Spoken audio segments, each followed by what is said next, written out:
I am Vinnie Tortorich, folks. Your good intentions have been stolen, but don't worry. I'm here to help you get them back.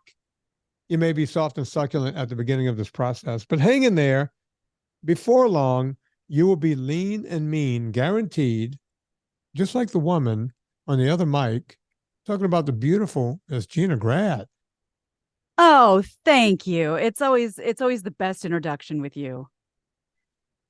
I Uh tell that to everyone, Gina. It's, you know, I think you tell it to everyone. I, I was watching a movie just a few minutes ago, and I think it's apropos to nothing. Um, Perfect.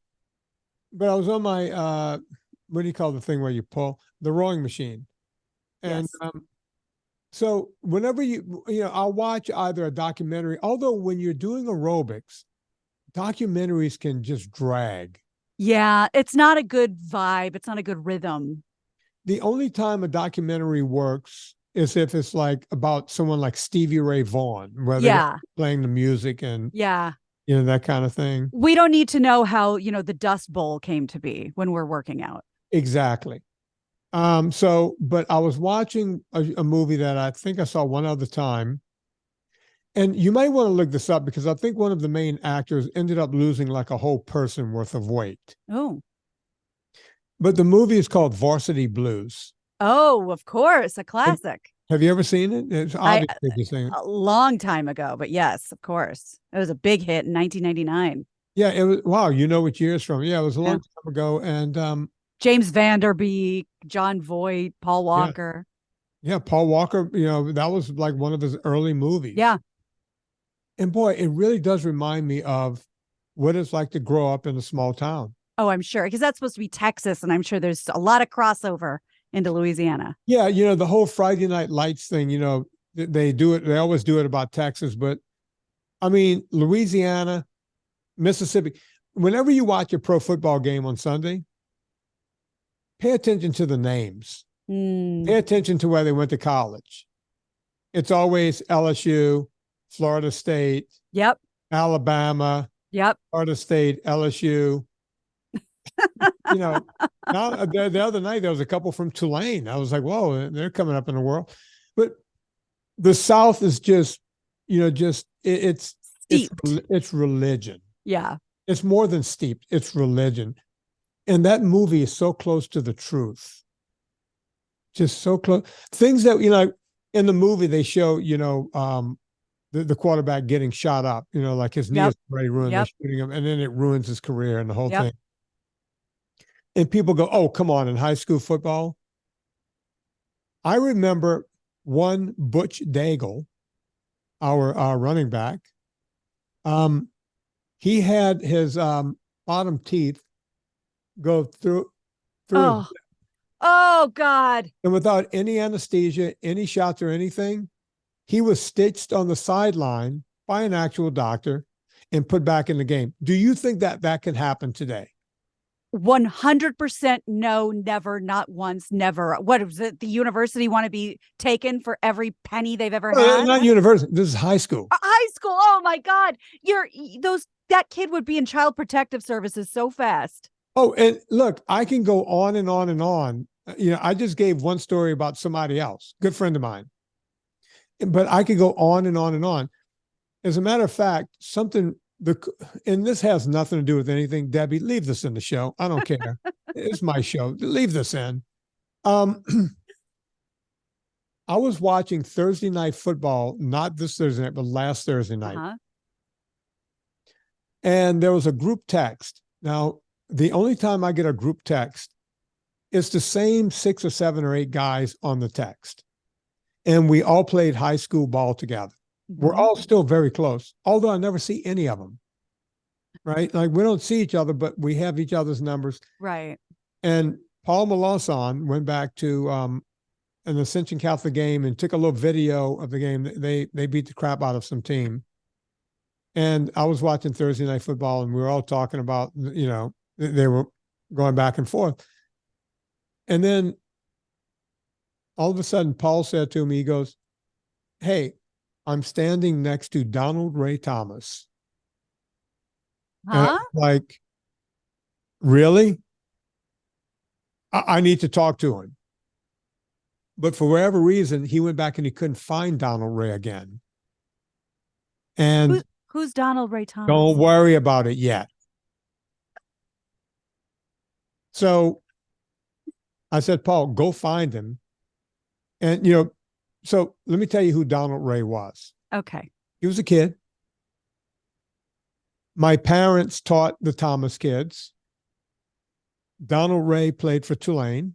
They all went to Donaldsonville High School, so I went to the opposing high school. Okay. But we knew all the kids from that high school because we all Sure. played summer baseball together, and we played pickup basketball and everything together. So the athletes knew the athletes. Some of us went to Donaldsonville High, some went to Ascension Catholic. I was one of the unlucky ones that got brutalized by nuns at Ascension Catholic. That's right. Donald Ray and I became really good friends in college. We played at LSU, at Tulane. At the same time, his brother Alvin played for LSU. And of course, we used to play LSU every year. And it was kind of like the Kelsey brothers now, where the mom was the jersey. The half Chiefs and half Phillies. Right. And I used to The feel Eagles. sorry. I used to feel sorry for Donald Ray's mom because every year they were going, who are you pulling for? Right. Which side are you sitting on? That kind of, it's like, leave the poor woman alone. She's going to be at the game praying that neither one of her kids get hurt.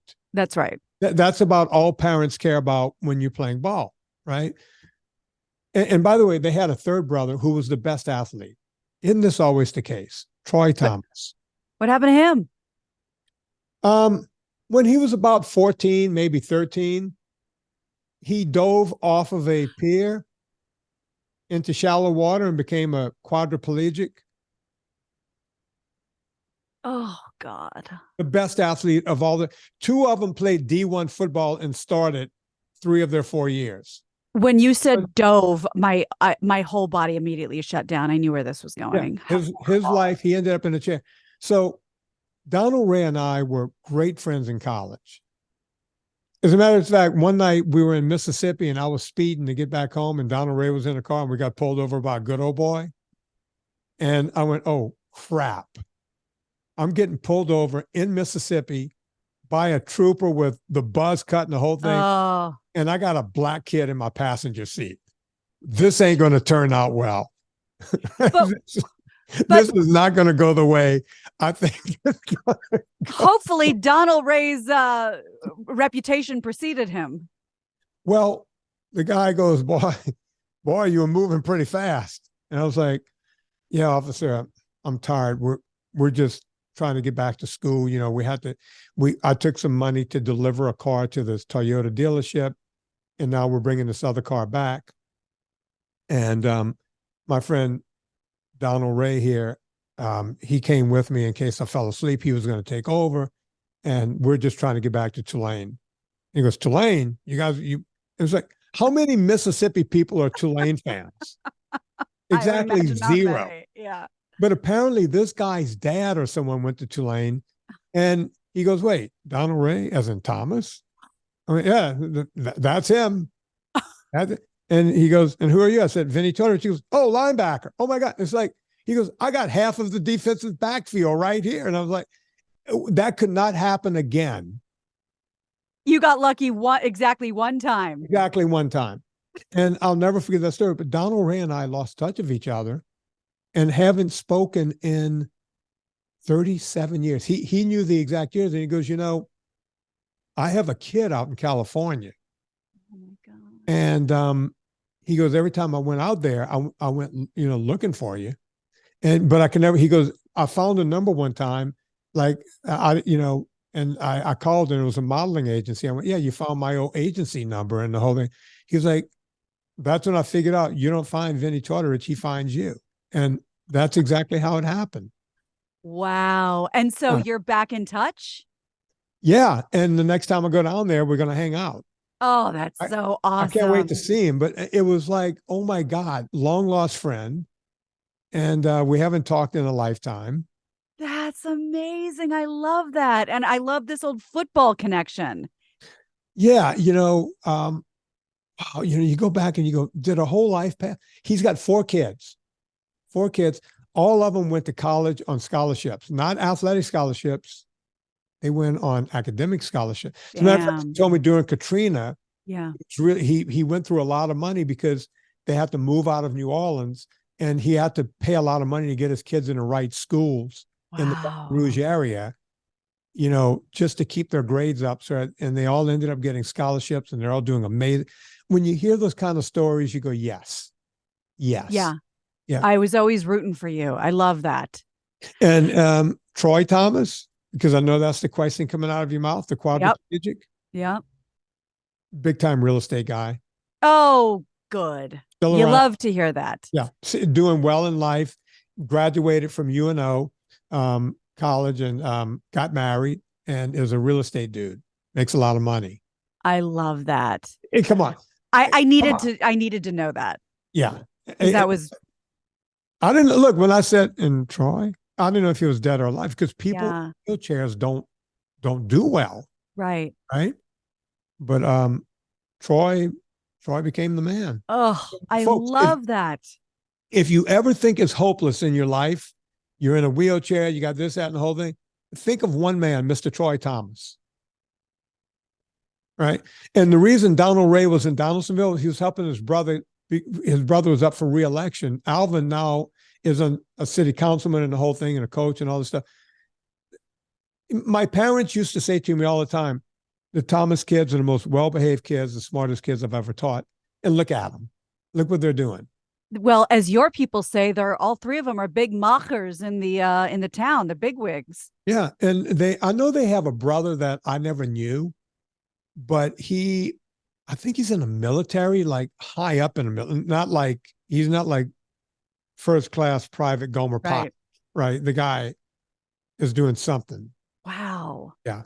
Oh, I love that story. Do you mind if I sully this beautiful, wonderful tale with something completely tawdry? Go on. I don't know if you've seen it, but I consider this a progress report, and I'm going to send you a text right now. It's from Saturday afternoon. It is the most skin I've ever shown in public, and I just want to give you a little NSNG progress report. I just sent it to you, and I know what your first comment or question is going to be, depending on how you word it. Okay, I'm looking at Gina, and yeah, I've not seen Gina's. I've never seen your navel. No, I've seen your boobies. Yeah, that was medical. But I've never seen your navel ever. Yeah. I didn't know you had one. I thought maybe you were an alien. For the first time, now, over the summer, it was a big step for me, even though it was a little bit kind of a baby step compared to this. But I posted a picture in my swimsuit, in my sort of Baywatch red swimsuit that I loved. And I just really needed to get out on Saturday. So Andy and I went to Malibu Seafood, which is one of my favorite places, had some, shrimp skewers and grilled fish, and froggered it across the street to the beach. And he took that picture of me and I was like, oh God, no. And then I was like, you know what? Screw that. I love that picture. And I posted it. You know what? You look great. You're getting an hourglass. I can see the ribs coming in. Yeah. As you I've said. never seen you this lean, Gina. No. I'm looking at your arms. Like I'm staring at your arms and your shoulders. And you have more neck line now? Yes. Am I just seeing this, or is that just a good picture? Because I'm no, looking at the camera, think you have more neck and you have more jawline than I've ever seen. Yeah, and go on. And like you said, I mean, between my dad and my mom, who have zero ass and no shape to them, no butt, no hips. I come from a long line of people that kind of look like a soft brick in the middle. But it is coming in a little bit. And I did have bikini bottoms on underneath. They're just not in this picture. But I felt good. And I felt like I could see the progress. And before anyone asks, yes, this is post-reduction. And it has a little to do with the camera angle and a little to do with the fact that, well, they were just that much bigger. Yeah, I love that. That's post-reduction. That's post-reduction. I don't think people realize the mess that your chest was. It was just so heavy and so just spilling out of everything. I mean, the fact that I found a GD wedding gown that I could wear. I was lucky. Yeah. So yeah, the fact that I can wear, bikinis, even if I'm, now I'm just big. I'm not huge. I'm not gigantic. Oh no, Gina, I'm very proud of you. You've done an Thank you. incredible job. Thank you. Um, Look, no one is a bigger fan than I am. Your face is changing, Yeah, I right? can feel Just, that. just the Yeah. whole thing. Now, I want the audience to know this about Gina. Gina doesn't know this. Well, on Reddit, they think Gina and I sleep together every other Yeah. week. Yeah, And they're sure of it. yeah, no, it only happens once. I mean, I don't know. Um, but what Gina might not know is I listen to her other show because Gina's Gina's voice is comfort food for my ears. Oh, I love that. And I like it like when I'm cutting grass or chopping down trees or whatever. I get the thing. I like listening to Gina's voice. I was literally cutting down some little oak trees, because they keep popping up. Yeah. I was out there with my chainsaw listening to you talk about makeup the other week. Yeah. It's like, oh, she's keeping me while I'm doing this work. But Gina says she's never perfect. And I want that to be the theme of what's going on here today. Gina, her husband is pretty close to perfect, but I heard the show about you guys being in Kansas, and Oh, there, Vinny. there was some shenanigans going on. I've never seen Ooh. a human being eat the way my husband ate. It was like he made some sort of a deal with the devil, but the devil didn't hold up on his end. I mean, he came back really feeling that binge. But I like the fact that you guys and you tell me if I'm wrong. I think you guys are helping each other now. You're working in concert, 100%. right? And Because yes, you went with Kid Boy and you guys had some crap somewhere. oh, 100%. Somewhere. I don't know where Yeah. you guys went, and you're talking about it and saying, oh yeah, she's still messing around with the stuff. But you always, I think you and Andy are keeping. Am I wrong about that? No, you're You talk right, about it a bit. because he's very habitual, and I'm very like, oh, well, what you got over there? So I'm not as habitual. He'll eat the same thing every day and not notice. I'm thinking, well, a taste won't kill me. I like new things. I want to try everything. So yeah, when he's on track, I got no reason to stray. And it's kind of the other way around. I mean, I'm the cook here. So, he has his bacon and eggs he makes for himself every day, but I do dinner. So Yeah. that's what you're having. So you're right. I mean, we are incredibly imperfect, but we do keep each other on track, and that is such a good observation. And the other thing, which I think we'll probably get into in another show, because I know this topic's never going away, the OMAD, the one meal a day. I think you and I have talked about this before. Since March, more or less, that I've been sort of recommitted to my the way to eat that we're supposed to eat. Vinny, 3 meals a day sounds like so much food. I don't know how I would get it all down. When Right. I when I would have a big lunch and a big dinner, the last couple days I think, "Oh my God. Not only do I not feel good just emotionally, but physically it's like I'm going to pop." So just changing that habit over the past few months, 3 meals and a snack, that's way too much food. And that's not something Gina normally would say, but it's just too much food. Oh, look, I remember the days of the Corolla show when I would come Oh, in. You would be walking, you would have a bag of something, you like a little squirrel, not yeah, type of bag always. or something. You always had something in your hand as if it was put there in a photo or and someone painted you with something Yes. in your hand. Yes. And then that mentality, which again, I always assume you don't understand when sometimes you understand better than anyone. Like, I said, well, you don't even care about sugar. What are you talking about? I'm a sugarholic, so I stay away from Yeah. it. But in certain groups, food related groups, they talk about, support groups, they talk about how most people with that mindset think, well, what if all of a sudden all the grocery stores and restaurants closed? And what if I'm hungry? And I don't want to feel that. So I'm going to stock up now because my brain's afraid that later I'll be hungry and I don't want to feel that discomfort. We've all sort of been there. I've been there. And I don't feel like that now. I just feel very free from feeling like that, and it feels good. Serena has agita over packing. whenever we go somewhere. And I think she's learned a little from me and I've learned a little from her where I would always underpack and go, Right. I'm in the fucking USA. Yeah, you If can I get whatever don't you have need. it, I could get what I need. And if not, Amazon will get it to me overnight. Yes. Yes. There is no world where you can't get if you forget something. Yes. So I never, even before the Amazon, I never had agita over anything. Oh, I forgot my toothbrush. I can go buy a toothbrush. I forgot my floss. I can go get floss. I'm in Camp Serena and I wish I wasn't. She is, packs for days. Okay, now she's taken a few pages from my book. I've taken a few pages from her book. It's like, I guess I would be more comfortable if I had that with me on the trip. Yeah. But still, I'm a light packer and she's an overpacker.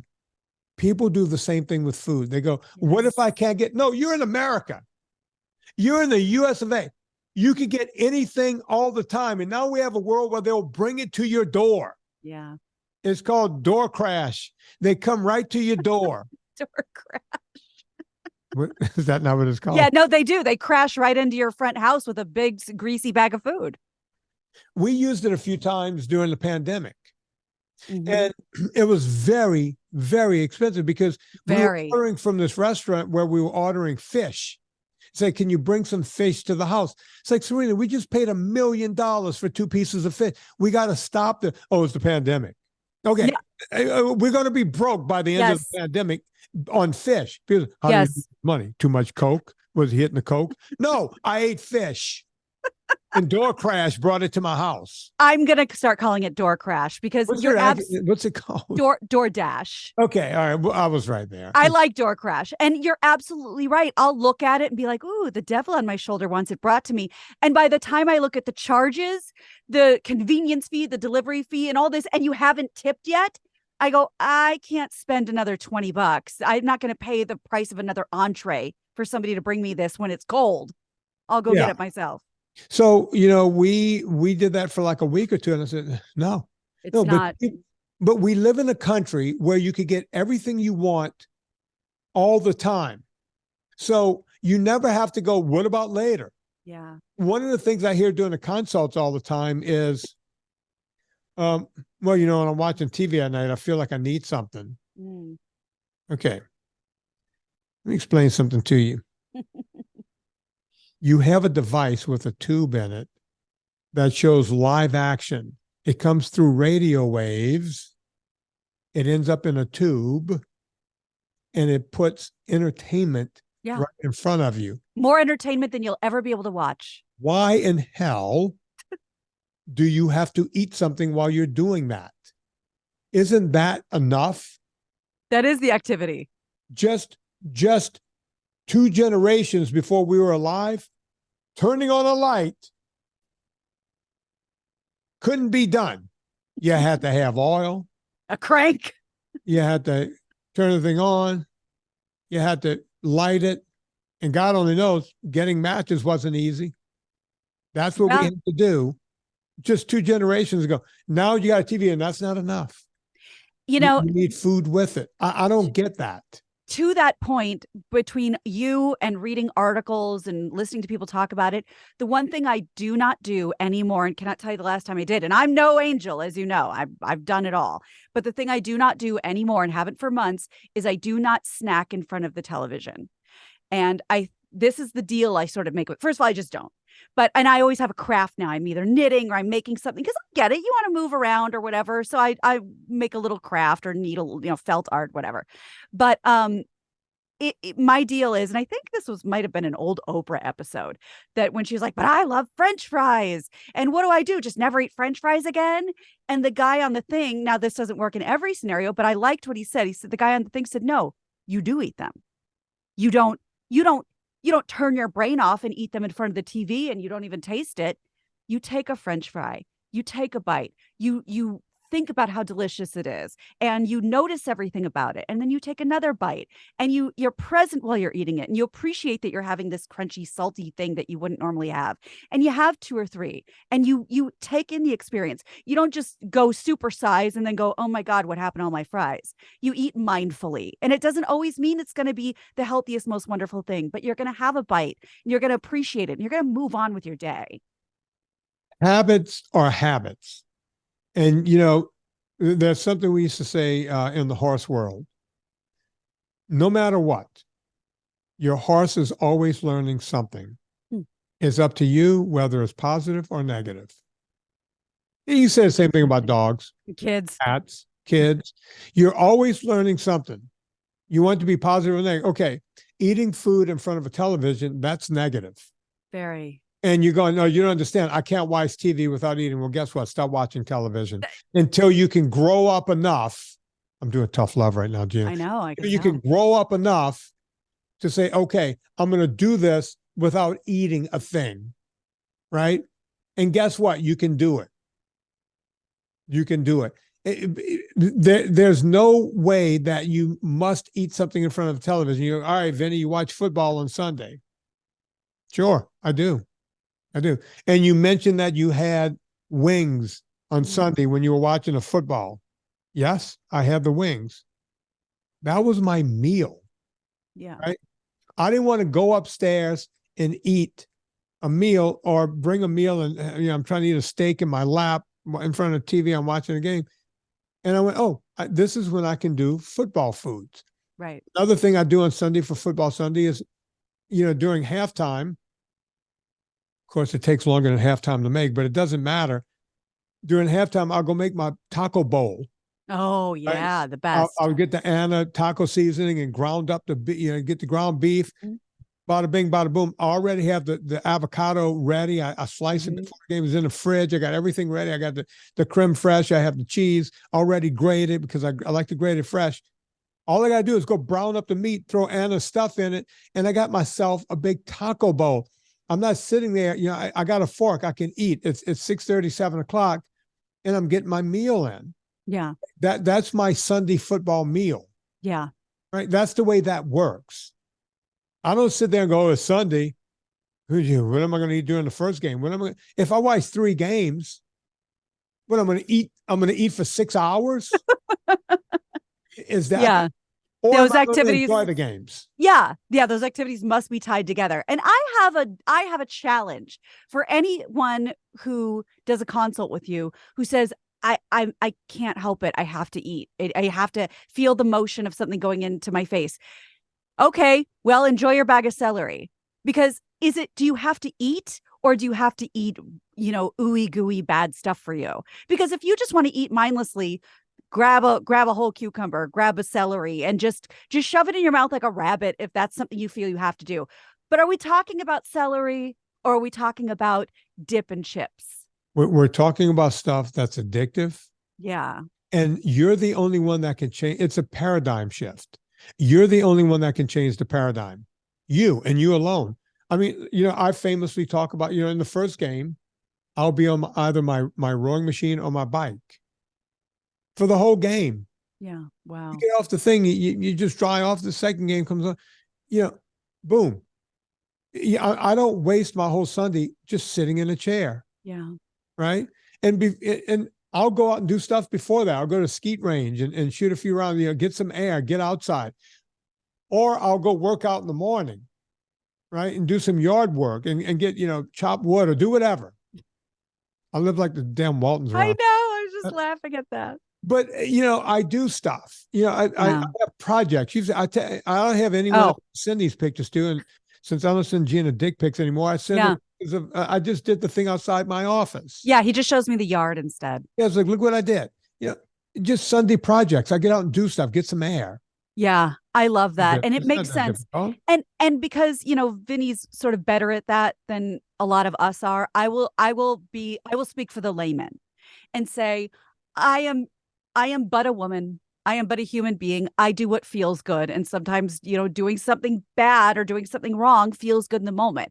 Well, I can tell you unequivocally, beyond a shadow of a doubt, these days, it does not feel good to overeat. It does not feel good to mindlessly snack. That's why I don't do it. And that's why I can post pictures like this that I've never posted before. Are they perfect? I don't know what perfect is, but I'm proud of myself. And that's the thing. It's not like, oh, I'm doing something bad, but I shouldn't. It doesn't feel good anymore. So I don't know how many days they say it takes to make a habit, but whatever that amount was, I did it. And I'm really glad.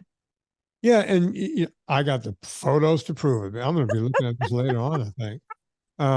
Joe Serena, I need a hot girl to validate me. I will. As soon as I go up to the bedroom and say, honey, look at this, babe. Oh, God. By the way, Gina, so we've seen you in a one piece. Yeah. Sure, if I go back far enough, I can find that. Yeah. So I have you in a one piece somewhere. You do. And then I have you with the bikini top. Yep. When are we going to see Gina in like the whole thing, top to bottom? That's a great question. Soup to How far off nuts. do you think we are? How far off? Pound wise or time wise? No, I'm talking about pound wise. Like how much more weight do you think you have to lose to feel comfortable in your own skin to take that photo? I would say to start feeling comfortable, maybe 8 or 10 pounds, but I would love 15. I think I'm at a plateau moment right now, and I'm not getting discouraged. I'm kind of pulling back on some stuff, but I would think that would be a real victory for me, because I've already lost this time, because this is not my first rodeo. No. I have lost, hold on, 17 pounds. And I guess if I'm kind of at my halfway point, you're not shocked to hear that I'm kind of stalling out right now. Yeah, you just have to look, and you got to remember, you just spent a week in Kansas. Oh, you were doing all kinds of shenanigans. not as bad as my husband, but yes. And the whole thing. Yeah. So you just have to recommit. I tell that to people all the time. Just tighten it up. Commit. Yeah. We don't, it's kind of like people, when you're young and you got a couple of thousand in the bank, and then all of a sudden you say, I don't know what happened, but it's all gone. Yeah. You don't know what happened to it. Right. Yeah. You have to figure out, it's like that bank account that kept going away. It was like, I've been good with money. Well, you weren't that good. Well, let's look at your transactions. Yeah, right. Yeah. And look, if you look at credit card bills, how did this get to that number? Yeah. I didn't buy anything. Yeah. I only, bought Starbucks for me and my 3 friends. Oh, I only decided to lunch. Oh, it was on sale. So it was only that. You add it all up at the end of the month, and you're seeing an actual what it is. You see, throughout the month, you're going, oh, it's just this, it's just that, it's just the other thing. We don't have that tracker when it comes to diet. You're right. Right? You're sitting there going, when people tell me I'm on a stall, I'm going to tell you a story. And, I only do this because this is real people. Right? And he's going to know I'm talking about him when I tell the story. There was a guy I've talked to yesterday in a consult. It was like his third consult. And this is a really smart guy. Does really well in life. He lives up, above where you guys live over there. And he goes, I'm a little disappointed in my blood work. And so what's the deal? He goes, my triglycerides. And they were like in the high 2s or something. And I was perplexed. I kept going through his diet. He does NSNG better than me. He's one of those guys. Worked out, does everything.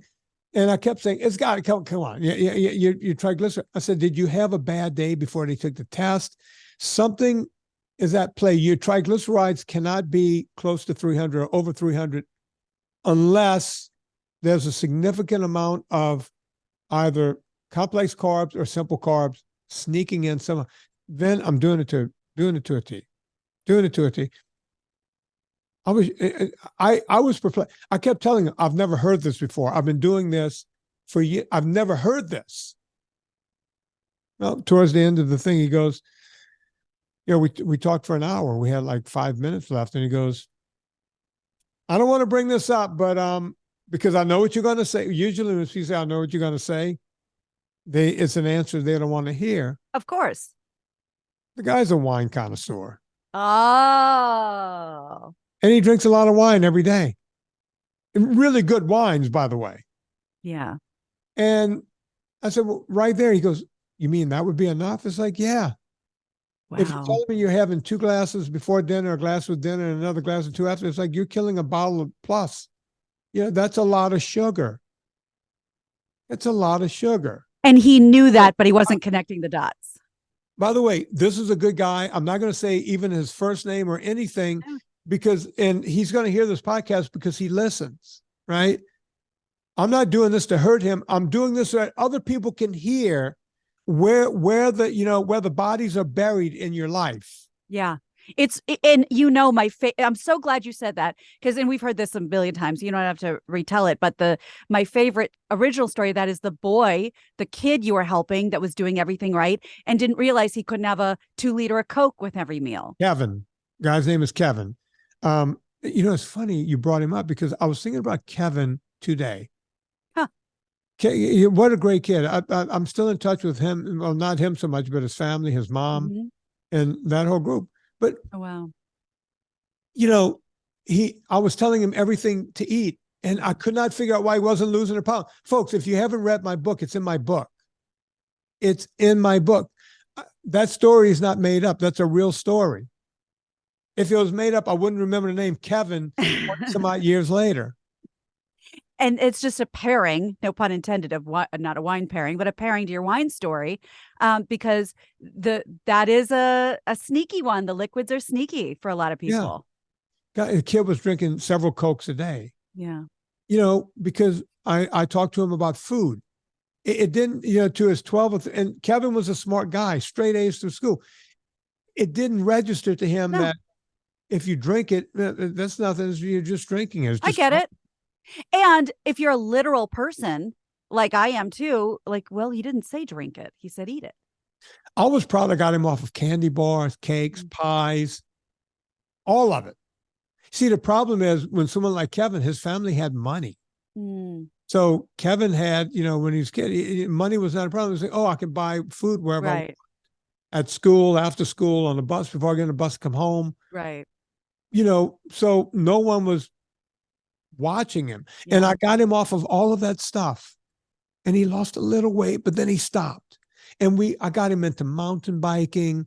He thought of me as a hero. I got him into mountain biking with me. I would take time out of my Saturday. I would tell his mom, I'm going to be back at the foot of West Ridge. I'll be back at the Fire Road at 3:00.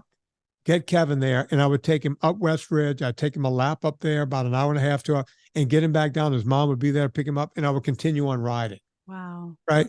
I would slow down and just ride with it. That's how into it I was. And I couldn't, and it was on one of those times when I didn't have a whole day to ride. I was driving home back in the days of the flip phone, and I had it on speaker, and I was talking to my younger brother and just brought up the Coca-Cola. And my brother and Kevin goes, wait a minute. What are you talking about? It hit him over the head like it was a ton of bricks. Yeah. But you don't think about that. Never. Right.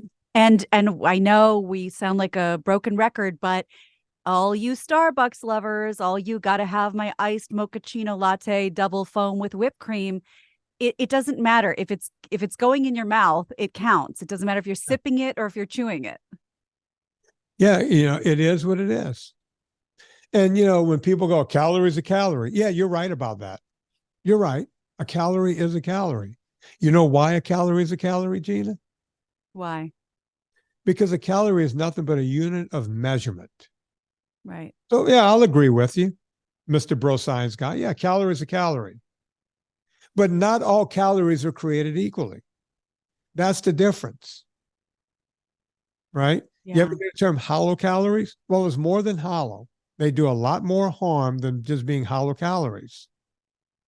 That's a great term too, because you're thinking, because I am so sick, and maybe we could do another show on this. Did you know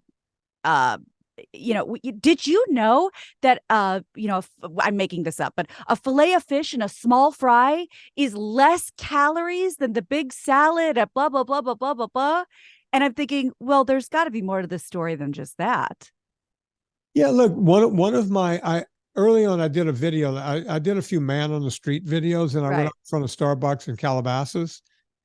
And I was asking everyone coming out with the Frappuccinos. With the dome on top. Dome on top. I was like, do you know how much sugar's in that? I was like, no, but it's 180 something calories or 200 calories. I would go, yeah, but how much sugar? I don't know. Oh. because they didn't put the sugar. They just put Yeah. calories. This is the number of calories, right? Yeah. A calorie is a calorie. I'll give you that, Mr. Bro Science. Okay, Bro Namath, Shoeless Bro Jackson. I'll give you that. You want that? I'll give you that. But Not all calories are created equally. Yeah. Some will harm you and some will help you. Just like with the horse, right? Your liver is a meritocracy. Your liver is the OG gangster. Doesn't care. You could tell yourself whatever you want. No, but this sugar is from orange juice. It's a juice. It's a fruit. Yeah. Tell that to your liver. Your liver is going to go, sugar, hey, insulin, get down here. Yeah. Hey, cortisol, crank up. We need backup.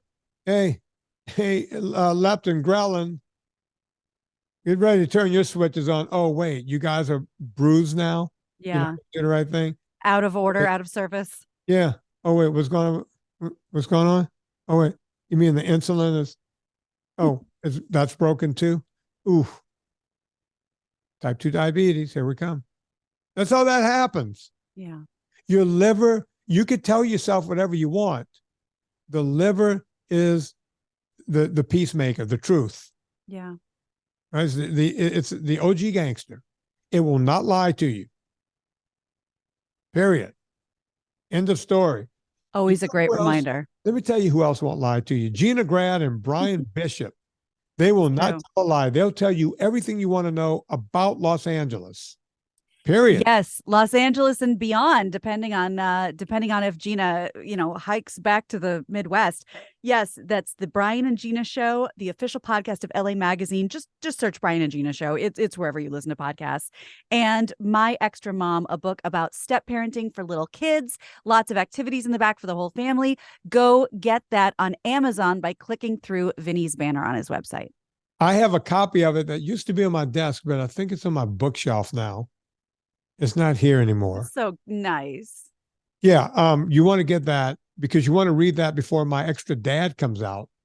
We're working on it. Yeah. You know what to do. You want to learn stuff. Go sign up for my newsletter. At the same time, go get the NSNG ebook over at VinnieTortorich.com.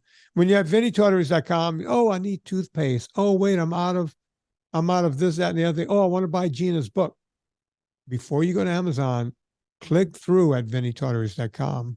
Puts a little coal in the fire, gets our train down the track. We're able to keep this show free forever and a day. And that's the way we do that. I was using this song to try to make the show work at the beginning. And now the song is just on my mind.